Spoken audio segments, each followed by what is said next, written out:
So Anthony Davis is fantastic, and he has the potential to be the best player in the NBA one day, but he also has a player option in 2021, which means the Pelicans don't have too much time to convince him to stay, because we all know he's going to decline that option to make max money.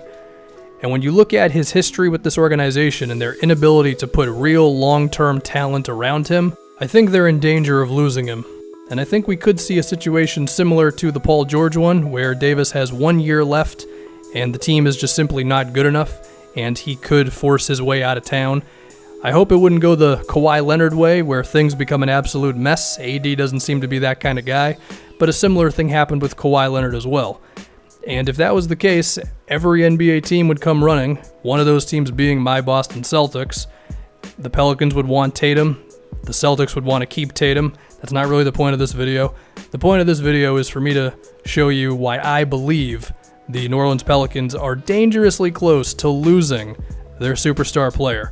I think part of it is because of the loss of Rajon Rondo, someone who was pivotal in them getting to the second round of the playoffs and sweeping the Blazers in round one. He's a Laker, and while I think the Pelicans were kind of blindsided with him leaving, there was a report that Anthony Davis was not happy with that one because he was pretty okay with the way the team was playing once DeMarcus Cousins was out, in terms of like playing really fast and when he was at the center position. AD playing the center position, I should say. So losing Rondo could be a blow for this team. And when we look at this upcoming season for the Pelicans, don't get me wrong, I like the roster, but I don't necessarily love it. I mean, you got Drew Holiday, who I think is one of the better point guards in the NBA, and a very good two-way player who was also huge in that round one series. You got Mirotic, who I like at the power forward position a lot, next to AD at center. I think he will provide them with spacing, and hopefully his three-point shot is legit, because that has been the most inconsistent thing with his game throughout his entire NBA career. They added Julius Randle, who is interesting. I'm not 100% confident that him and Davis together will be great on offense. I think defensively there's a lot of potential with those two. But we saw towards the end of this previous season with the Lakers, Randle's a bulldozer going to the basket, and he's effective while doing it, don't get me wrong, but you're going to have Davis lingering around the rim a lot. Might not be the best fit with Julius, but I also think there's some potential with his ball handling and things like that. Can Elfrid Payton replace Rondo? I mean, maybe regular season Rondo. I'm not going to bet on playoff Rondo. Payton luckily cut his hair, so maybe his jump shot will be more of a thing, but I mean, there's a reason why he changed teams. The Magic didn't exactly love him. Etuan Moore is an okay enough role player who's going to put up 10 points a game, I would say. Solomon Hill has remnants of a two-way player if you look hard enough. And then you got Darius Miller, who was one of the best shooters in the NBA last season. It's certainly not bad, but when you look at the rest of the Western Conference, being not bad means you might just be in the shuffle, right? Where you're not really standing out amongst anybody else. I think Carmelo Anthony being gone will result in OKC just being a better team. You've got the Utah Jazz, who are going to have maybe a healthy Rudy Gobert this season.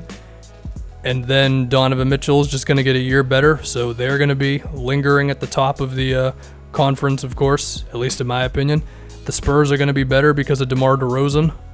Sure, I think there's a little bit of fear with how much three-point shooting this team really has, but Greg Popovich is so good that I assume he's going to make it work with DeRozan and Aldridge. You got to deal with the Lakers now as well. LeBron's going to have them somewhere in this conversation.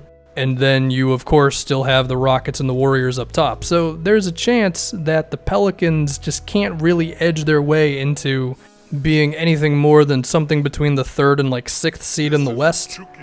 And, you know, given the history that AD has had with this team, something we will dive into, that's not exactly the best look. I mean, if this is a guy who wants to win and he feels like if he was traded to a team like Boston, then he would have pretty much a shoe-in chance of getting to the finals every season, I wouldn't be shocked if he would rather have that, you know? And I think another thing with all of this is how the long-term mediocrity of this team probably has something to do with it. There's a chance that he just doesn't trust this organization, because I don't know who the hell actually does trust this organization at this point. You could say the only real long-term player that they have gotten to pair with him has been Drew Holiday.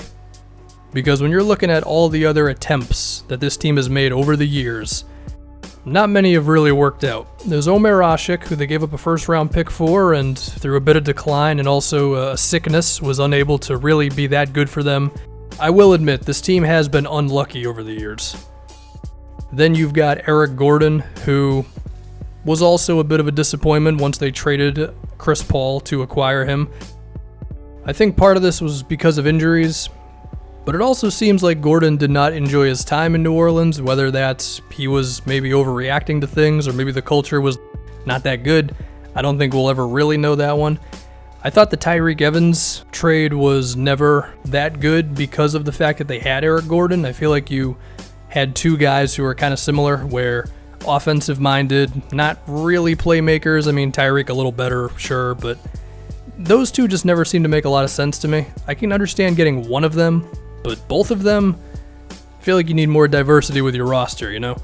And then there was also Ryan Anderson, a trade that looking back on, was pretty damn good for the player they traded to get him, but you could still argue favoring offense too much. Gordon, Tyreek, Ryan Anderson surrounding Anthony Davis.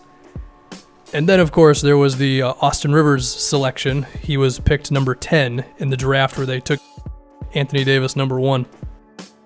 And to be nice, none of the players selected between 10 and like 20 ended up being really that great.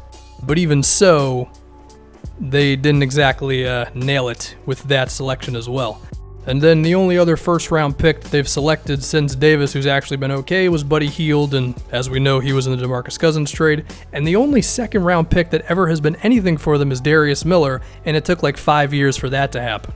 So, to sum this whole thing up, the history with Davis and the Pelicans has not been the best. And then when I look at the current team, I think it's decent, but how good really is it within the context of the Western Conference? Combine all that with the fact that the Pelicans really have about a year to a year and a half to potentially 2 years to convince this guy to stay. I'm just saying, there's a chance that Anthony Davis could be demanding a trade or at least just walking away in free agency.